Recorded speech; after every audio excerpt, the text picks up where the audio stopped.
Welcome to the Voice of MPE, the official podcast of Merchant Payments Ecosystem, Europe's largest merchant payments conference. Today, we are at the 16th Annual MPE Conference, MPE 2023.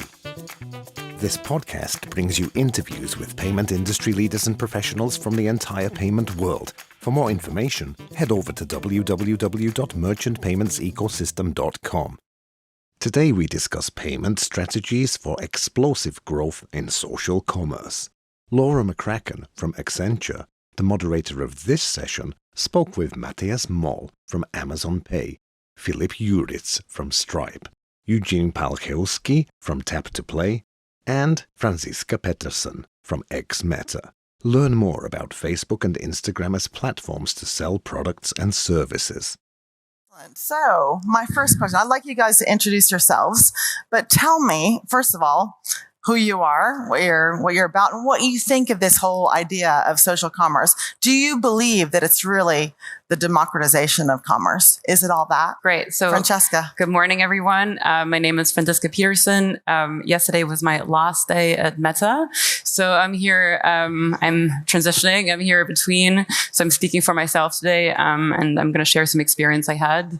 Not speaking for the company, though, just to make that very clear. Do you want us to introduce ourselves then go? Or yeah, why don't you do that real quick? Introduce yourself, and I'll come back to you on that question.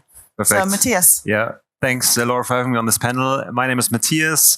I'm within Amazon for 15 years. I've done different things there. And since 3 years, I'm in payments. I'm a country manager for the German business. Hello, my name is Eugene. I'm CEO and founder of Tap to Pay. We activate payments in social network messengers for SMBs. And I'm glad to be here. Thanks, Laura. My name is Philip. Good morning, everyone. I'm based out of Berlin, been at Stripe for 6 years, and I focus on all things go-to-market. Great. Excellent. So I'm going to start. So quickly, so at Meta, I worked on blockchain as my last role. And then before that, I was in payments partnerships and was partly responsible for launching our social commerce experience on Instagram and Marketplace in the UK. So I have thoughts on this topic.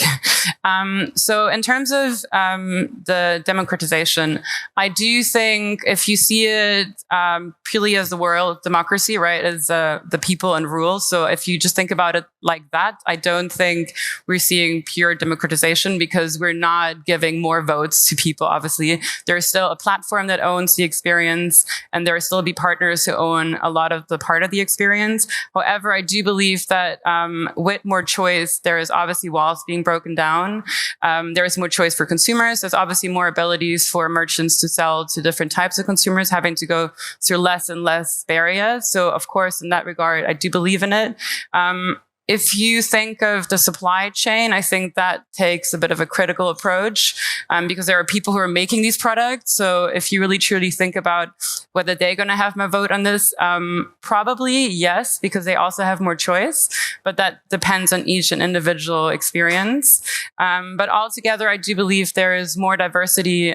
We've seen it on Instagram a lot, right? There's different type of people selling different type of products to a completely new audience who also suddenly feel valued. So especially if you look in makeup and fashion, there is just a lot more happening in the last couple of years. So yeah, of course, I do believe there is a movement. Excellent. Thank you. Thanks. Matthias. Yeah, so on a democratization, I think there is a yes, but there's also a but.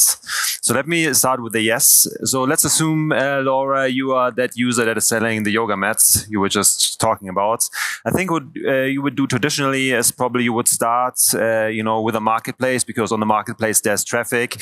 And if you think of Amazon, for example, it would solve other challenges for you, like how would you fulfill, your yoga mats to the customer, the checkout, the payment, the after sales. So this is where you normally would start to sell.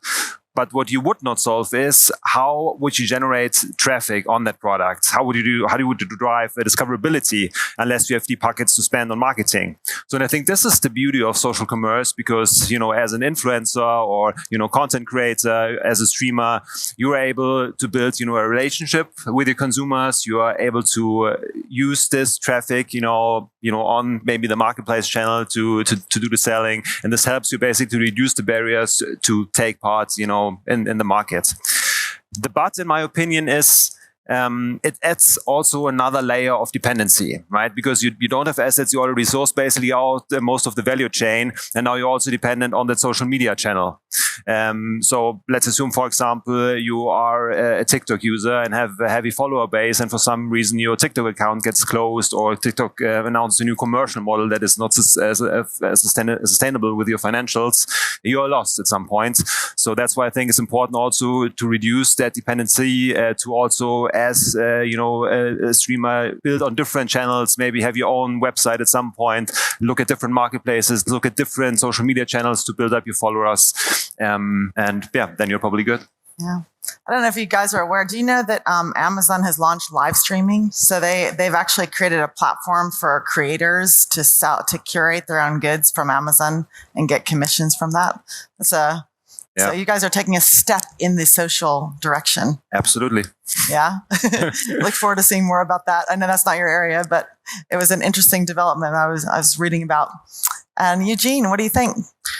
I think this is a great opportunity for small businesses, micro businesses to start sell, encourage more people, gather new information, get reviews from these channels. It's really pushing sales from the beginning. But of course, if business goes to the next level, they need to build maybe more serious channels. But nevertheless, a lot of traffic, a lot of transactions done in social media.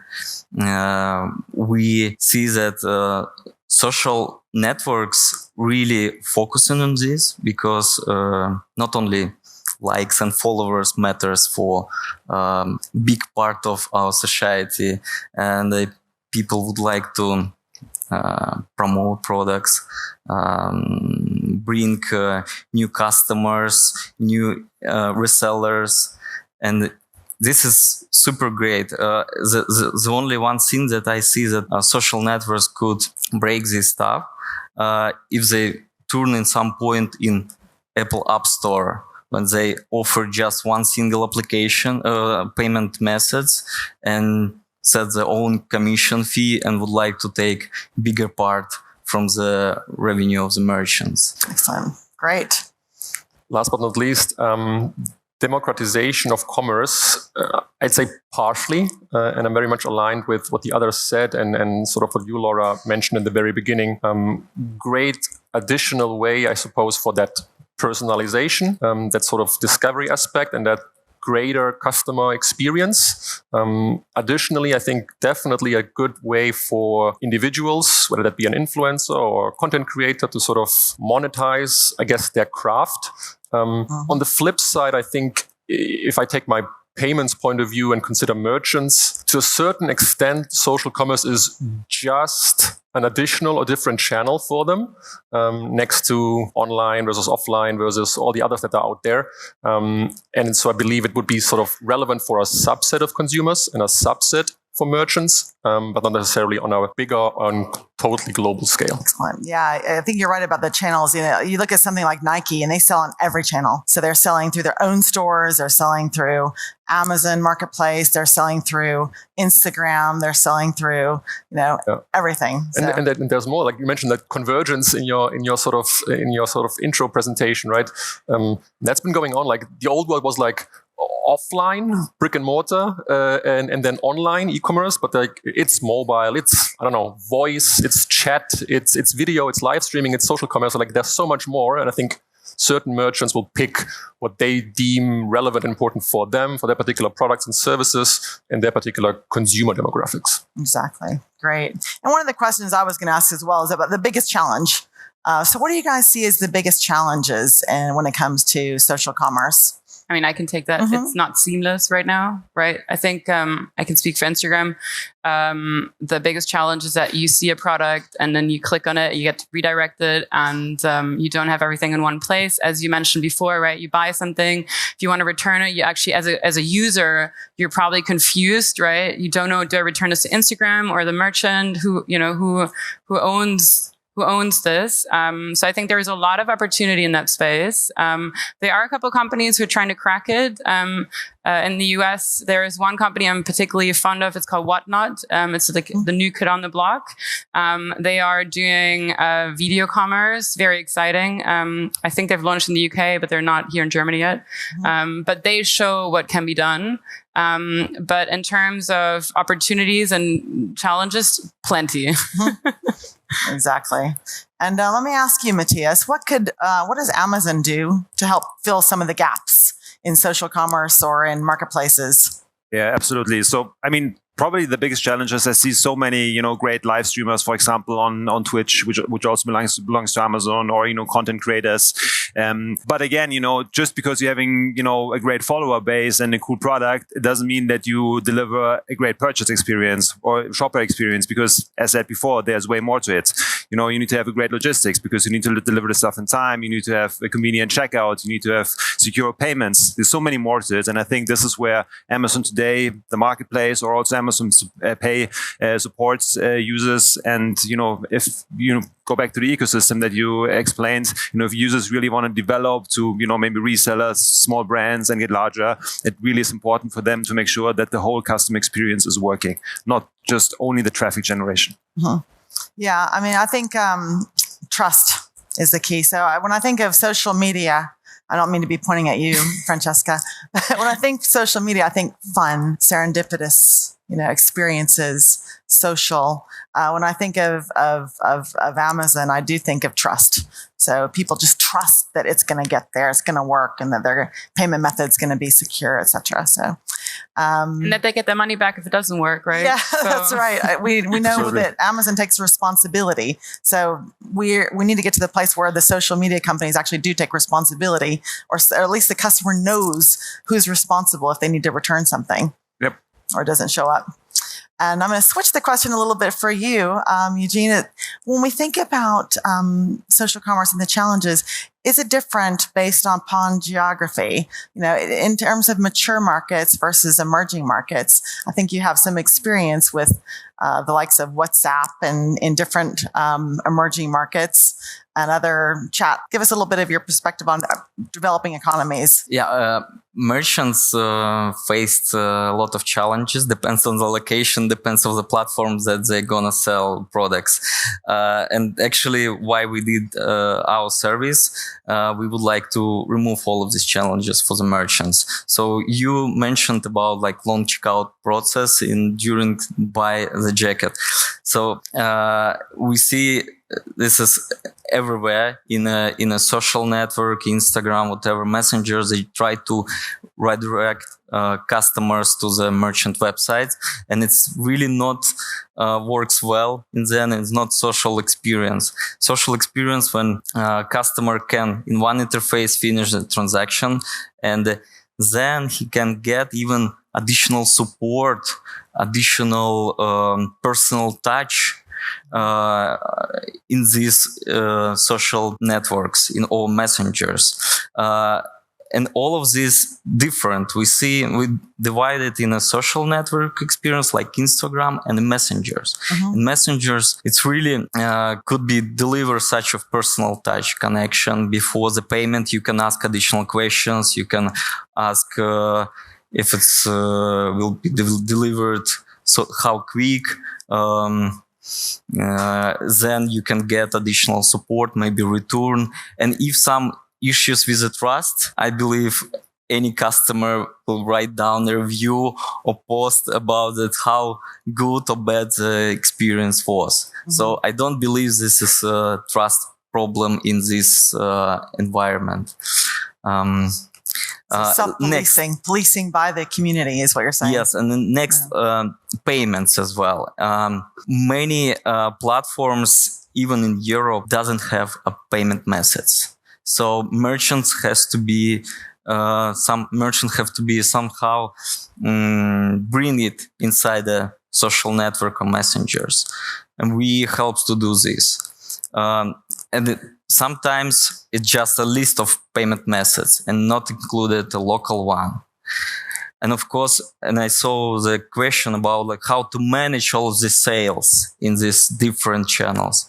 It's as well big challenge, but if you're done through the one payment platform, you can manage all sales, you can support, you can do refunds, whatever you want. Excellent. Good stuff. All right. Now, thinking about Stripe, how do you support social commerce in terms of the ecosystem, like the marketplace payments, and creator payments? A lot of people are talking about creator monetization. How do you enable that? So in a variety of ways, I'd say. Maybe before coming to that sort of part, just to add to what the others mentioned in terms of opportunities, again, I'm going to take the payments point of view and the merchant point of view, and why I believe social commerce is a good part of this, and then I'll come to the marketplace topic. Is, well, look at a merchant. What do they want? I'd argue in an ideal way, a super slick customer journey, ideally a very personalized experience, and ideally a somewhat brand enhancing experience for them. And that way, I believe sort of social commerce is just a piece to the puzzle to really deliver that.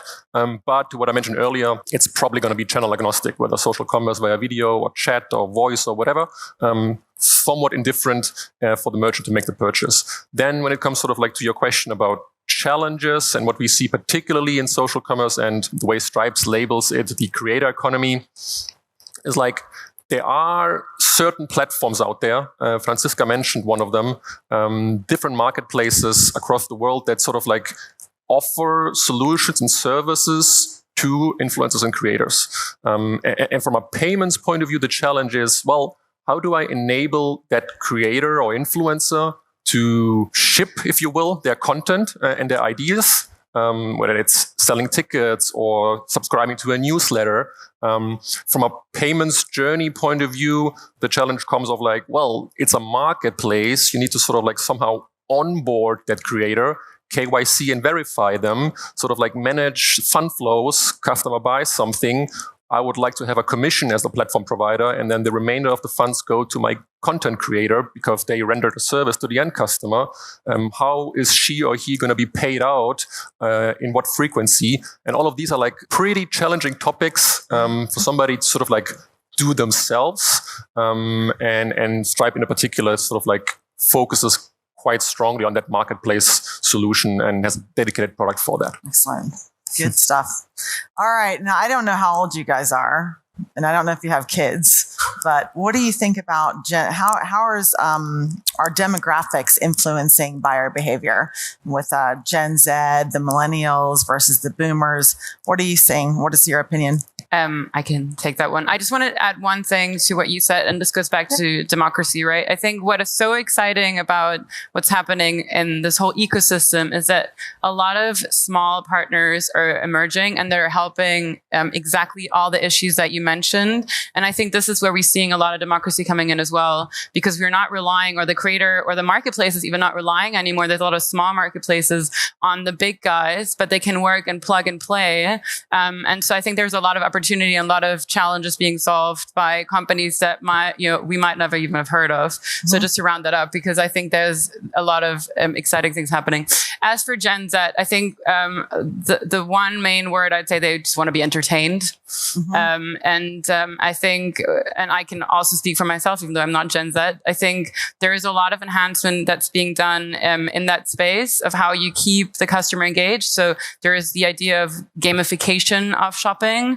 And I think the US is quite moving quite fast in that space. And there's your overall idea that you're aligning with a brand. You feel that at that very stage, this brand is selling what you believe in or what you get excited about. I do believe Gen Z is not as loyal or loyal at all, maybe to brands that they get excited about. So I think there will be more churn in terms of influencers, creators, brands coming, going.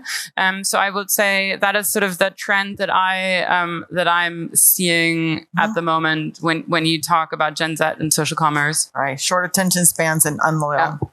Yeah. Very good. And what about you, Matthias? Yeah, I mean, totally agree on this. I mean, we know that Gen Z is the first digital or the digital natives, but they're also very social aware. So, I mean, my kids are 7 and 9, so they're not spending yet, but I'm pretty sure, their expectation on, purchase experience will be way different than mine. And so is the Gen Z experience or expectations way different than mine. And I think basically it's an accelerator for social commerce. I mean, that's 100% true. And I think the one that meets that expectation best will then also be, or that will be the winners, right? Because this is the generation that now starts spending big time, and this will become more important. And as said, it's going to be an accelerator for social commerce. Absolutely. Yeah. And the winner, who's going to be the winner of the Gen Z heart and mind? Eugene? Good question. Actually, I don't divide generations in this topic, in this market, like social commerce. I believe that if this market bring useful, quick solution to acquire product, and then you can use it whatever age you can use it. Yeah, I think you can no problem. teach my grandmother and my mom to buy something. Why not? Why not? Like, after the COVID times, everything is possible. Possible, yeah, definitely. If next year your grandmother can learn how to do this, I bet for sure. And if we bring such of seamless payment methods in the social network like Apple Pay, Google Pay, and other one-touch payment, why not? You see, you haven't met my. She even makes me turn off the Echo devices when she's in the room because she's afraid that Jeff Bezos is listening. I said, Mom, Jeff Bezos doesn't care what you're doing. Yeah. But yeah, there's definitely, so it's nice though that you don't see any boundaries with age. It's all a state of mind, right? You said about the China experience. Mm-hmm. So everything you can buy there. And from airplane tickets until delivery of food. Mm-hmm. So it's more about like convenience of this channel. Like sometimes people use just a few applications on mobile device and don't install a new one for full year because it's enough for them. And usually social media messengers already on the devices, and they already can look through the offers and find out how to finish the payment. Very good. And what do you agree, Philip? Do you think their generations are different? I do, and I'm very aligned sort of like with what the others mentioned there. Gen Z is like starting to sort of like with that purchasing power, that whole discovery topic. I think another aspect of it is like the virality of a personal experience a single individual can have when they, that's what they do, tell their friends all about it. And sort of again, it can become a multiplier effect, I believe.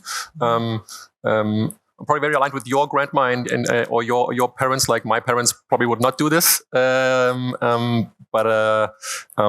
it's gonna happen more and more. Again, to my earlier point, it really depends on sort of consumer demographics and what a particular brand that sells a certain product or service is targeting. Yeah, and it's interesting your point on China. Just to give you guys a quick stat, in China, 30% of people are creators, and then 50% are curators, and then the last 20% are just bystanders. Compare that to the West, where only 1% of the population are creators.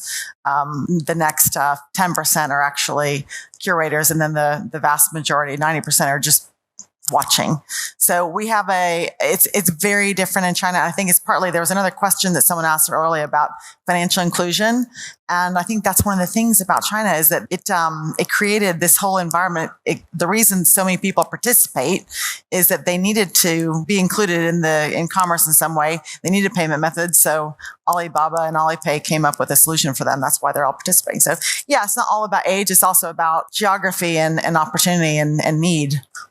So who, again, are the big winners? I think you were wanting to answer that question. I mean, I don't think we have a big winner, because if I look in the room, I'm not even sure we actually have social commerce in Europe right now. Yeah. So So it'll be seen who will be the big winner. I think they're obviously the big players who also haven't yet launched the experience, and there are some nimble, cool players coming along, very often coming from some niche categories that we might not even be aware of, who could come in full force. So I think one of the companies I'm very interested in is a company called Whatnot. They launched, I think, in 2019. They're already valued at $3 billion. They raised $500 million, and they're growing like mad. And they haven't even launched in Europe at all. And they're US and I think the UK. And they're doing truly social, aka video commerce, where people are just selling from their home directly on video, and it's getting fulfilled, and the whole process is very smooth. And I think we will see more. That's probably the closest I see to what is happening in Asia, especially China. So I think there'll be more. There'll be more happening, and it's an interesting space. Yeah, interesting. So let me shift a little bit to super apps. And a lot of people debate about where will the super app begin? Will it start with chat, a messaging app? Will it start with a marketplace? Will it start with a wallet, a bank, some sort of mobile device? So where do you think it will start? Who will be the winner in terms of super apps? Who do you think has the best chance? Matthias. Cool. I mean, when it comes to super apps, I think it's very tricky, and probably we're not talking about all the regulation challenges and the data challenges. That's probably a big topic on its own. I think if we look at the West, we have a lot of established players, right? For messaging, we have WhatsApp. For payments, we have Amazon Pay, PayPal, and others. For commerce, we have also the Amazon Marketplace.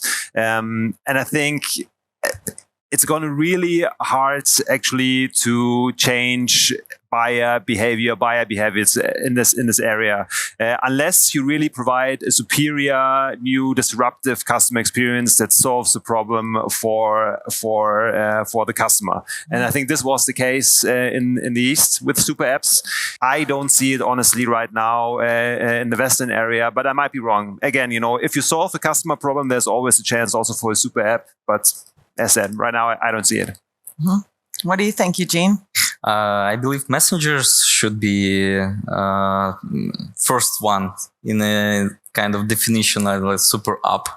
And they already did a lot of things to activate, let's say, small micro application inside the messenger, like chatbots, like additional channels. I can define it like super app, and some of the messenger already working on enabling payments natively. In any payment provider can enable own payments there. So some mechanics could be even integrated, like games, like e-commerce shops could be somehow describe their products. I think I need to define super app real quick. So a super app is basically, it's a wallet, it's a payment method, it's some sort of social network, some sort of network. It could be people connecting to people, it could be people connecting to merchants. And then on top of that, you've got the wallet, the payment method, the networking capability. And then on top of that, you have mini apps. So commerce. Could be ticketing, dating, buying, shopping, live streaming, so all of these different things. And so it could be a niche super app. It could be, you can just pick and play what you want to be on top of the wallet, the payment method, and the network. So by a show of hands, how many of you believe that we will ever have a super app by that definition in Europe? I believe there's one. You believe there is one? There's one. Which one is it? Apple. See, I would disagree. And I left out part of the definition. And that is that all of this is connected through AI and data. So in the super app, you've got the mini apps. So you've got the wallet, the payment method, the network, the commerce, maybe call them mini apps or mini programs. And those are connected through data. And that way you're able to feed up the right recommendations to the customer based upon their behavior in all of those different areas. So that's the only difference with Apple, because everyone says that Apple's a super app. I'm just not sure they're there yet. Laura and I used to work together, so I don't want to start a mega debate here. Come on. I think they like debate, we right? had a lot of those back in the days. So.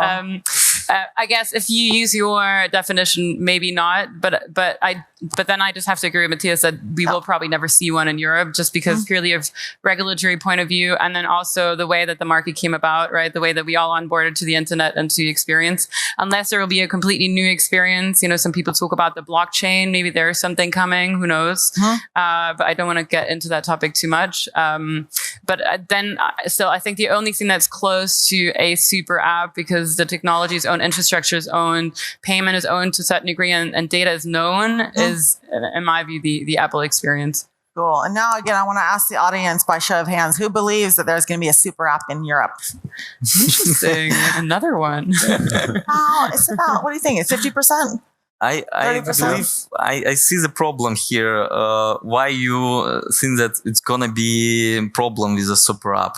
Because merchants in this platform, messengers and a platform like social networks would like to take under their own hood everything, and that is the problem, the biggest one. Yeah, like they would like to handle payments, they would like to handle data, they would like to handle everything. And if we're talking about democratization, they need to somehow say, okay, we did a platform. Now, let's say developers, independent ones, could bring applications and could just use our platform. Yeah. So just to add, maybe I was very surprised actually by the show of hands from the audience. And when it comes to super apps, one argument for it is your phone screen or your home screen is highly, highly sought after real estate. So having one app there that you interact daily could be an argument if it provides, as Matthias mentions, sort of additional customer value.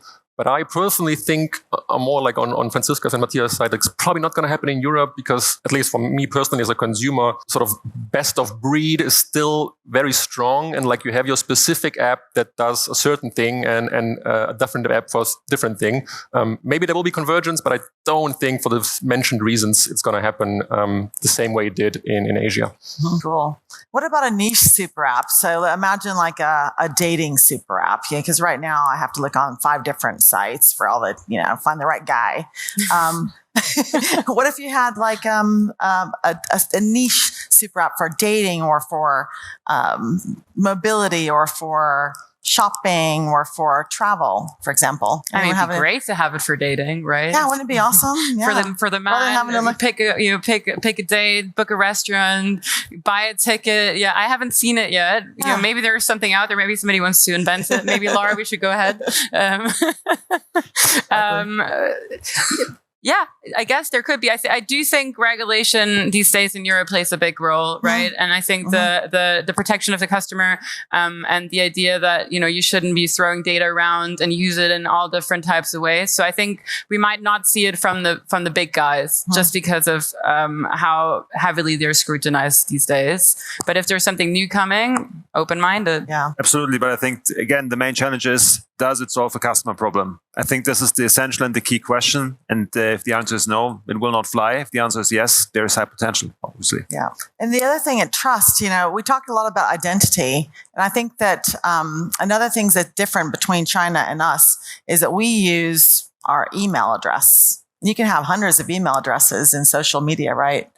Whereas in China, your identity is tied to your mobile number and you have one identity. So how do we address this challenge in the West to try to solve for identity and help to create trust when you're dealing in marketplaces and people buying and selling to each other through whatever channel? Do you have any opinion on that, Philip? This is a tough one. On the identity piece, I'll be honest, I'm probably not the best person to comment. I think when it comes to the payments piece, how do you sort of trust and facilitate a transaction? Taking that sort of creator and marketplace and platform provider point of view, I suppose larger platforms that facilitate sort of like transactions from buyer to seller gain trust just by brand power, size. And I think for us as a payment provider in the background, in terms of like KYC and money laundering checks and whatnot and verifications during onboarding, like we make sure that the third party rendering a service that was purchased is legitimate and is okay to be trusted to receive funds after a certain delivery of goods and services. Yeah. Anyone else have any comments on identity? I mean, I think if you look at China, do we want that model here? I'm not sure. So I think in that regard, I think there's enough checks and balances in the system, and there's been a lot of learning. I mean, we just heard examples where it can be solved in different ways, because I think above commerce should always be the protection of the individual data. So, if there is something that could solve it without creating one identity, yes. But I do believe you're quite comfortable in the West and the way it is for now. Interesting debate on privacy versus complete anonymity versus safety.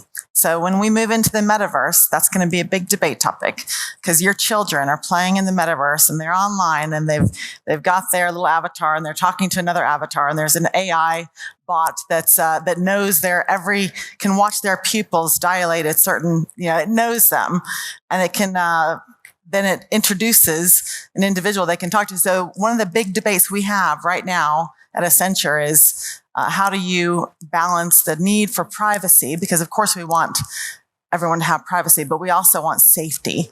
And the only way to have safety is to have some knowability. So that's a next discussion. Anyone have kids playing on their Oculus headsets?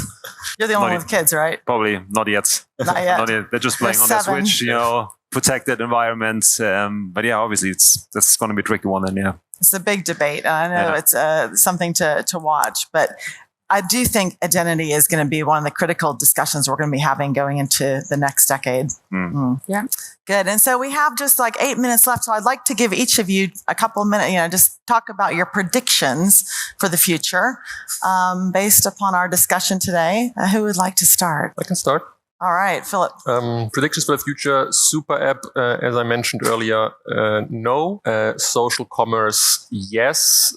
It's happening to a smaller extent. It will happen more, but at least that's what I believe, more nuanced when it fits a certain brand, retailer, and their respective targeted consumer demographics. I can continue. Yeah, definitely social commerce will grow. And we already see great numbers for the previous years and great estimation of what's going to be growth rate next. I see even from my personal experience that even my wife, when she would like to start business and start to sell some small product, I did a small website, bought a domain for her, set up everything and said, now you can ready to pay, to sell the products. And she said to me, no, I'm going to be selling through my Instagram account. And you know what? After a couple of years, all collaborations, all sales, most of them done in a social network. And for me, it's absolutely obvious that small micro businesses will get great channels to promote, to sell product directly to the customers. And it's not just like small numbers. We have experience when merchants did like hundreds of thousands sales, just a few people behind this account and this business. And I just would like to see that much bigger brands will focus on this and bring more money, not like in advertising, but as well in a real commercialization their accounts and not just pushing their brand. And to send people in offline shops and other stuff. Yeah, one of the things that we noticed about social commerce, they were really started by micro businesses, and they were started in developing economies. So if you look at Brazil and Africa and India and Asia, that's where social commerce got started. And it started because there's a mom or a pop shop using, basically saying, I'm going to sell you something. I'll send you a link via WhatsApp so you can pay. And then, they facilitate transactions socially. And that is what I think that was basically, they started it, and the rest of us are just trying to learn from it and amplify it. Yeah. Great. On super apps, obviously, no, that's what I already answered. On social commerce will definitely be, the driver of future e-commerce. I think one important aspect, what you mentioned at the end also, is, when I today think about social commerce, I think of, rather users and small brands, but not about the big brands. And I think it's a amazing potential also for these guys. I've seen it because basically I built up a lot of categories in e-commerce at Amazon. I started 15 years ago. They were offline players, super strong, don't play a role today anymore because they were late movers, and now it's too late for them to move. So there is really always, with a new channel, growing a shift in the balance of power. And I think as a brand, as a big brand, you have a huge potential actually to address this opportunity. And again, make that change of power. So there will not only be new players on the market. It will also be really a different game for the existing brands. And I'm super curious to see how that works out. I saw somebody saying, please no more buzzwords. Is this just marketing? So I'm going to be careful. So I do think video, very excited about video, shoppable video, anything video. So more interaction with video in different ways. I think the product is developing very quick in that space. I do think AI, right? I don't want to use a buzzword, but Stripe just integrated to make their onboarding experience better for merchants. And I think there's a vast amount of opportunity in that space to make everyone's life better. And I think the last one is the tension between centralization and decentralization. And I think we're touching on it anyway as we're talking about social commerce, right? So who owns the experience? Who owns the customer? And there may be more technological developments happening in space. And I'm going to throw the word blockchain in there, not because I want to create a new buzzword, but because I think this is where we may see more people having more votes and more ability to shape what they call smart contracts or other experiences. So that may be the next step. I do not know whether it will be, but I do think we're seeing there being some sort of healthy tension between, who owns. So those are my three predictions, and whatever will be built on that experience, we will see. Yeah, excellent. Well, I think this has been a great discussion. I love being here at Merchant Payment Ecosystem for this reason.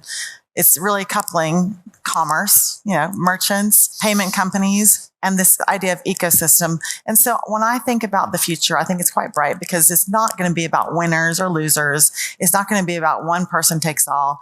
It's going to be about the ecosystem. It's going to be about partnerships.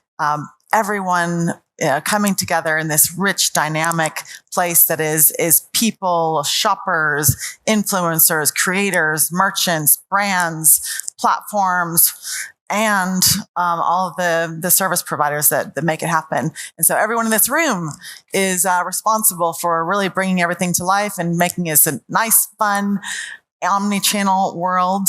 So thank you guys for coming, and thank you guys for being here. Great panelists. Thanks for tuning in to the official MPE podcast. If you've enjoyed this episode, be sure to subscribe to the show and check other video interviews with other industry leaders on our YouTube channel. For more content, follow Merchant Payments Ecosystem on LinkedIn and Twitter. Don't miss out on our Positivity magazine, and remember to subscribe to the MPE newsletter at www.merchantpaymentsecosystem.com.